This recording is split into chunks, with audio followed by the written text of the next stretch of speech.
اللہ الرحمن الرحیم۔ صدر ذی وقار، معزز اساتذہ کرام، مہمانان صد احترام اور میرے عزیز و عظیم ساتھیوں، السلام علیکم ورحمۃ اللہ وبرکاتہ۔ مجھے آج جس عنوان سے صراط مستقیم کی نشاندہی کرنا ہے وہ ہے سیرت النبی صلی اللہ علیہ وآلہ وسلم۔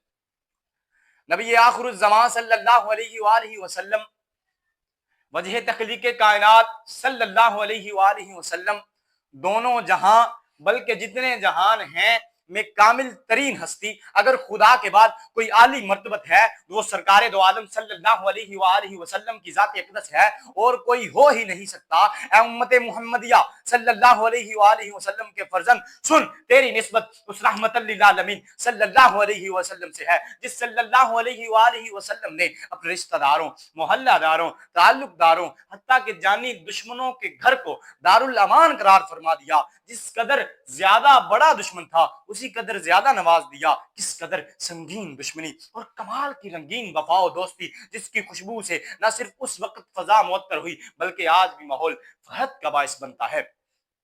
سفر طائف سیرت النبی صلی اللہ علیہ وسلم کا ایک بہت ہی عام واقعہ ہے۔ اس پر کسی محبت کے متوالے نے کیا خوب مداح سرائی کی اور کیسی تفسیر بیان کر دی۔ وہ پتھر مارنے والوں کو دیتے ہیں دعا اکثر، وہ پتھر مارنے والوں کو دیتے ہیں دعا اکثر، کوئی ہو تو لاؤ مثال ایسی، شرافت ہو تو ایسی ہو، سیرت ہو تو ایسی ہو۔ لقد کان لکم فی رسول اللہ اسوۃ حسنہ، بے شک رسول اللہ صلی اللہ علیہ وسلم کی زندگی میں تمہارے لیے بہترین نمونہ ہے۔ مجھے یہ کیوں یقین نہیں ہوتا کہ جو قوم اپنے موسم کو بھول جاتی ہے، گمراہی و تباہی اس قوم کا مقدر بن جاتی ہے، اور میں تو اپنے موسم کو بھول ہی گیا، احسان بھی یاد نہیں۔ یہی وجہ ہے کہ آج میرا حال سب کے سامنے ہے۔ میری قوم کو رونا پوری دنیا دیکھتی ہے، ہم بانٹنے والے آج مانگنے والے ہیں۔ کیوں؟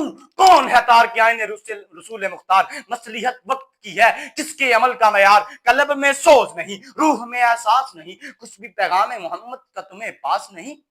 تو صاحب فیصلہ آپ پر، تو پھر آؤ لوٹ چلیں، تدبر، تفکر، تشکر سے لوہے محفوظ کو اپنے ہاتھ میں لے لیں، اپنے آپ سے بات کریں کہ محمد سے وفا تو نے تو ہم تیرے ہیں، کہ محمد سے وفا تو نے تو ہم تیرے ہیں، یہ جہاں ہے چیز کیا لوہو قلم تیرے ہیں۔ وفا کس طرح سے ہو سکتی ہے؟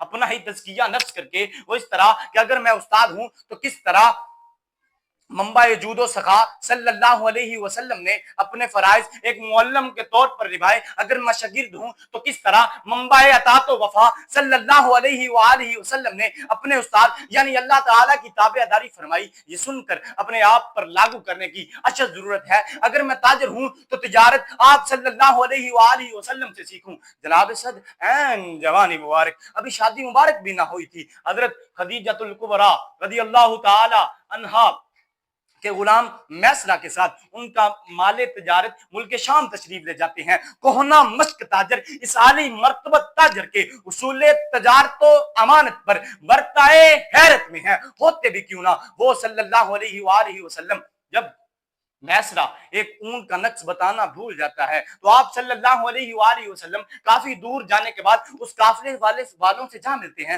اور فرماتے ہیں رک جاؤ قافلے والوں، ہم نے اس اون کی پوری قیمت لی مگر اس میں نقص ہے، قیمت دوبارہ طے کی جائے۔ 15 یا 17 سال بعد جب وہ قافلے والے یہ سنتے ہیں کہ اس شخص نے نبی صلی اللہ علیہ وآلہ وسلم ہونے کا اعلان فرمایا ہے تو وہ بغیر دعوت کے اسلام قبول کر لیتے ہیں۔ صد یہ میرے نبی صلی اللہ علیہ وآلہ وسلم کی سیرت پاک ہے، تو پھر آؤ مان لیں یہی ہے اصول تجارت۔ اسی لیے ہر کوئی یہ کہنے کو تیار ہے خودی و بے خودی کے عالم میں، مدہوشی میں، دلیلوں اور بے دلیلی کے درمیانی کیفیت میں محبت بھرے انداز میں کہہ رہا ہے اے حسینان دو عالم صلی اللہ علیہ وآلہ وسلم، اے محسن انسانیت صلی اللہ علیہ وآلہ وسلم، تجھ سا کوئی آیا ہے نہ آئے گا جہاں میں، تجھ سا کوئی آیا ہے نہ آئے گا جہاں میں، دیتا ہے گواہی یہی عالم کا جریدہ۔ والسلام۔